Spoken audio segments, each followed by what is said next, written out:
اللہ رب العزت نے قرآن مجید فرقان حمید میں ارشاد فرمایا قُلْ لَا أَسْأَلُكُمْ عَلَيْهِ أَجْرًا إِلَّا الْمَوَدَّةَ فِي الْقُرْبَى، کیا سونا محبوب فرما دیجئے کہ میں تم سے دین متین کے پہنچا دینے پر کسی قسم کا کوئی اجر طلب نہیں کرتا، کسی قسم کا کوئی سوال نہیں کرتا، لیکن ایک چیز کا سوال کرتا ہوں کہ میرے جو قرابت دار ہیں ان کے ساتھ مودت کرو۔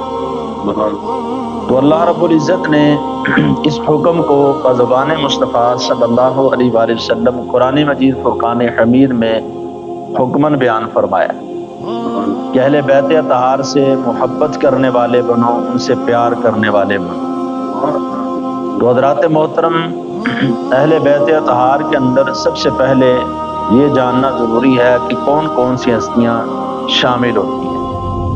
عمومی طور پر ہمارے ہاں پنجتن پاک کو جو ہے وہ اہل بیت اطہار سمجھا جاتا ہے، اس کے علاوہ کسی کو اہل بیت اطہار کے اندر شامل نہیں کیا جاتا۔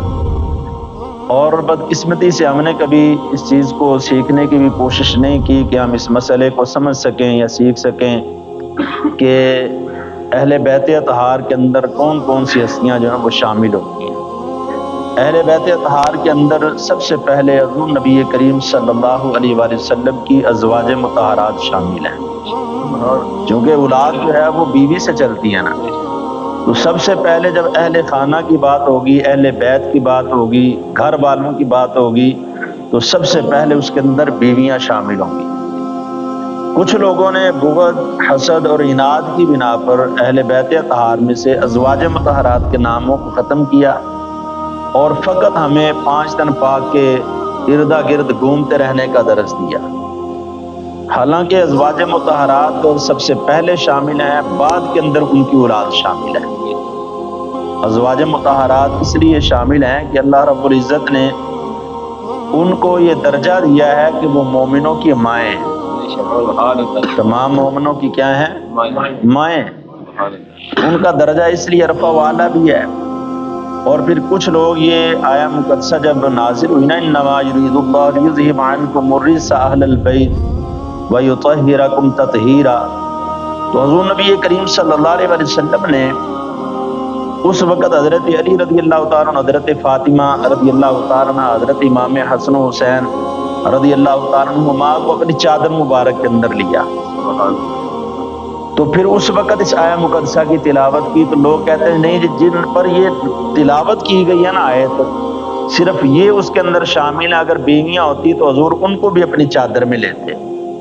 حضرات محترم، حضور نبی کریم صلی اللہ علیہ وآلہ وسلم نے اپنی ازواج مطہرات کو اگر اس وقت چادر میں لے کر یہ آیہ مقدسہ نہیں پڑھی اور ان کو لے کر پڑھی تو اس کا مطلب کیا تھا کہ حضور نبی کریم صلی اللہ علیہ وآلہ وسلم کا یہ فرمان علی شان ہے کہ لوگوں کی جو نسل ہے، ان کا جو نسب ہے وہ ان کے بیٹوں سے چلتا ہے، لیکن میرا نسب جو ہے، میری نسل جو ہے وہ میری بیٹی فاطمہ سے چلے گی۔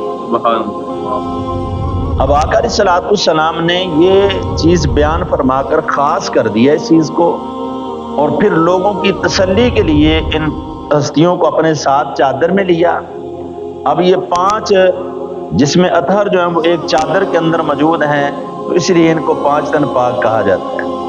حضور نبی کریم صلی اللہ علیہ وسلم کی ذات مقدسہ، حضرت علی، حضرت فاطمہ، حضرت امام حسن، حضرت امام حسین رضی اللہ تعالیٰ عنہ، ان ہستیوں کو پانچ تن پاک کہا جاتا ہے اس لیے کہ حضور نبی کریم صلی اللہ علیہ وسلم نے ان کو اپنی چادر کے اندر لے کر اس پاک آیہ مقدسہ کو تلاوت فرمایا۔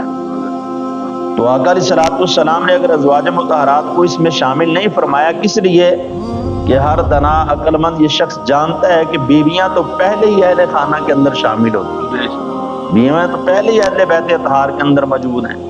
تو اب ان بیٹوں کو، ان نواسوں کو اس کے اندر شامل کر کے لوگوں کو یہ شناخت کروائی کہ اب جو میری نسل ہے نا، اب جو میری اہل بیت اطہار کا سلسلہ چلنے والا ہے نا، میرے بیٹے چونکہ بچپن کے اندر ہی وصال کر گئے، اب میری بیٹی سے میرا سلسلہ نسب چلے گا۔ تو حضور علیہ الصلوۃ والسلام نے اس لیے ان پاک ہستیوں کو اپنی چادر کے اندر لے کر باقاعدہ طور پر اپنی نسل کا آگے آغاز فرما کر امت کو درس دیا کہ یہ وہ ہستیاں ہیں کہ جن کے ساتھ وابستہ ہونے والے لوگ جو ہیں وہ خیر پائیں گے۔ تو اس لیے حضرات محترم ہمیں اس مسئلہ کو سمجھنا چاہیے اور وہ بغض و حسد اس لیے ہوتا ہے کہ حضرت عائشہ صدیقہ رضی اللہ تعالیٰ عنہا کی محبت کو لے کر اہل سنت و جماعت ہمیشہ ان کی شان بیان کرتے ہوئے نظر آتے ہیں، اور جو لوگ حضرت عائشہ صدیقہ رضی اللہ تعالیٰ عنہا سے بغض رکھتے ہیں نا، وہ لوگ ازواج مطہرات کو اہل بیت سے نکال دیتے ہیں۔ تو لہٰذا اہل بیت اطہار کے اندر بیویاں بھی شامل ہیں، اور آقا علیہ الصلوۃ والسلام کی اولاد پاک جو حضرت فاطمہ رضی اللہ تعالیٰ عنہ کے نسب سے ہے، وہ تمام کے تمام لوگ اس کے اندر شامل ہیں۔ حضور نبی کریم صلی اللہ علیہ وسلم نے پھر مختلف احادیث مبارکہ کے اندر یہ بیان فرمایا، کہیں پر فرمایا کہ علی مجھ سے ہے اور میں علی سے ہوں، کہیں پر فرمایا کہ فاطمہ میرے جگر کا ٹکڑا ہے، کہیں پر آقا علیہ الصلوۃ والسلام ارشاد فرماتے ہیں حسن مجھ سے ہے میں حسن سے ہوں، حسین مجھ سے ہے میں حسین سے ہوں۔ یہ تمام تر احادیث مبارکہ جو ہیں وہ اس چیز کی ترجمانی کرتی ہیں کہ یہ وہ عظیم اور پاک ہستیاں ہیں کہ جن کے ساتھ آقا علیہ الصلوۃ والسلام نے محبت کا اظہار فرمایا۔ تو جب ہمارے آقا صلی اللہ علیہ وسلم ان کے ساتھ محبت کا اظہار کرتے ہیں تو پھر امتی کو تو بڑھ چڑھ کر محبت کا اظہار کرنا چاہیے۔ حضور نبی کریم صلی اللہ علیہ وسلم کی ایک حدیث پاک سماعت فرمائیں۔ اس سے قبل ایک بات عرض کر دینا چاہتا ہوں کہ میں اور آپ کسی کو اللہ رب العزت یہ سعادت نصیب فرمائے، وہ سفر کرے، حرم پاک پہنچے، خانہ کعبہ میں موجود ہو، کعبہ معظمہ میں وہ پہنچ کر غلاف کعبہ پکڑ کر دعا مانگے، تو ہمارا ایمان ہے کہ اللہ اس کی دعا کو ضرور قبول فرمائے گا۔ اس لیے اب اس کے اور رب کے درمیان میں کوئی چیز حائل نہیں ہے، کوئی پردہ نہیں۔ اب یہ اپنے رب کی بارگاہ میں خالص ہو کر دعا مانگ رہا ہے، اپنا پیسہ لگا کر گیا ہے، اپنا وقت صرف کر کے گیا ہے، اپنے عز و کربا کو چھوڑ کر گیا ہے۔ ہم یہ یقین کرتے ہیں کہ الحمدللہ جو وہاں پر پہنچے گا تو اللہ رب العزت اس کی دعا کو ضرور قبول فرمائے گا۔ لیکن حضور نبی کریم صلی اللہ علیہ وسلم نے کیا ارشاد فرمایا؟ فرمایا جو شخص حرم کعبہ کے اندر پہنچ جائے، حدیث کا یہ مفہوم ہے، اور وہ کعبہ کے غلاف کو پکڑ کر دعا مانگے، تو پیارے صحابہ کیا اللہ اس کی دعا کو قبول کرے گا؟ صحابہ نے عرض کیا ہاں یا رسول اللہ، ضرور اللہ اس کی دعا کو قبول فرمائے گا۔ فرمایا ہاں، ہر اس شخص کی دعا قبول ہوگی جو میری اہل بیت اطہار کے ساتھ پیار کرتا ہوگا، لیکن جو میری اہل بیت اطہار کے ساتھ بغض رکھے گا وہ کعبے میں پہنچ جائے، کعبے کا غلاف پکڑ کر بھی دعا مانگے، اللہ اس کی دعا کو قبول نہیں فرمائے گا، اس کی دعا کو اللہ قبول نہیں فرمائے گا۔ یہ مقام کن کا ہے؟ اہل بیت اطہار میں۔ تو الحمدللہ عقیدہ اہل سنت جو ہے وہ کیا ہے کہ اہل بیت اطہار کی محبت جو ہے، ان کے ساتھ مودت جو ہے وہ ہمارے ایمان کا حصہ ہے۔ ہمارا ایمان اس وقت تک کامل نہیں ہوتا جب تک کہ ہم صحابہ کرام علیہ مردوان اہل بیت اطہار کے ساتھ کامل محبت کا یقین نہیں کر لیتے۔ تو اس لیے ان لوگوں کا ادب اور پھر ان ہستیوں کا احترام ہمارے دل میں جو ہے وہ موجزن ہو چکا ہے۔ کس لیے کہ الحمدللہ ہمارے بزرگوں نے، ہمارے بڑوں نے، ہمارے علماء نے ہمیں ہمیشہ ان کے ادب اور محبت کا ہی درس دیا ہے۔ ہم ان میں سے کسی کے ساتھ بھی عداوت کا سوچ بھی نہیں سکتے، کرنا تو دور کی بات ہے نا۔ ان کی ذات کے بارے میں ہم کبھی بھی کوئی ہلکا لفظ بھی استعمال کرنا پسند نہیں کرتے۔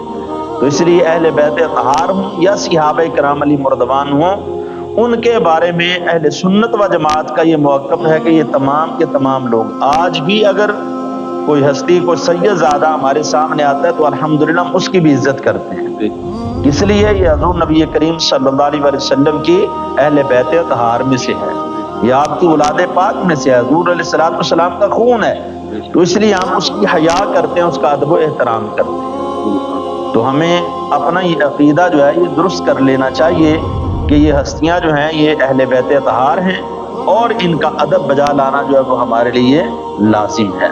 تو اللہ رب العزت کی بارگاہ میں دعا ہے کہ خالق کائنات ہمیں صحیح العقیدہ مسلمان بن کر زندگی بسر کرنے کی توفیق عطا فرمائے۔ اس کے بعد کو اگر ساتھی کوئی سوال کرنا چاہتا ہو تو وہ کر سکتا ہے، کوئی مسئلہ پوچھنا ہو کسی ساتھی نے تو پوچھ سکتا۔ جی حضور نبی کریم صلی اللہ علیہ وسلم کی جو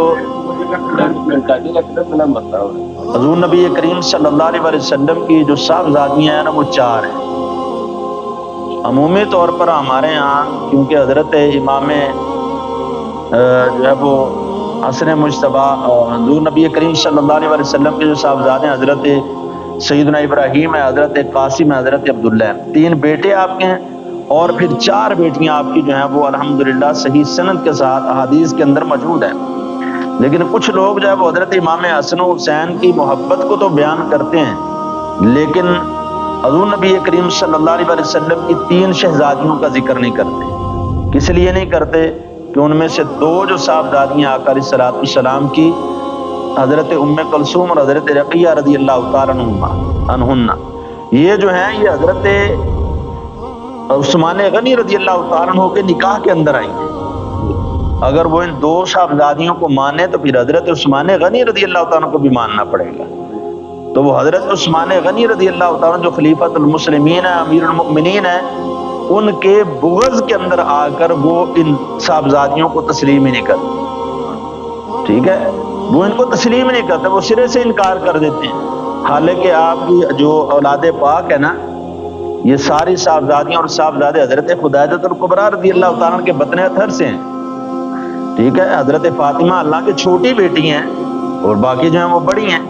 جو بڑی ہیں ان کا سرے سے انکار صاف، ہم نے کتنے ذاکرین کو دیکھا وہ یہ بیان کرتے ہیں، لو جی حضور کی صرف کوئی بیٹی، اور ڈنکے کی چوٹ پہ وہ کہہ رہے ہوتے ہیں۔ حدیث کا بھی انکار ہو رہا ہے، قرآن کی آیت کا بھی انکار ہو رہا ہے، کہ جہاں پر اللہ رب العزت حضور علیہ الصلوۃ والسلام کی بیٹی نہیں بلکہ بیٹیوں کے لفظ کے ساتھ عربی کی آیہ مقدسہ کے اندر یہ جو ہے وہ موجود ہے کہ اللہ رب العزت وہاں پر جمع کا لفظ استعمال فرما رہے ہیں، واحد کا لفظ استعمال نہیں کر رہا۔ وہاں پر اللہ رب العزت بیٹیوں کا ذکر کر رہا ہے، تو لہذا آقا علیہ الصلوۃ والسلام کی جو صاحبزادیاں وہ کتنی ہیں؟ 4، تو ایک بیٹی نہیں ہے آپ کی۔ ٹھیک ہے۔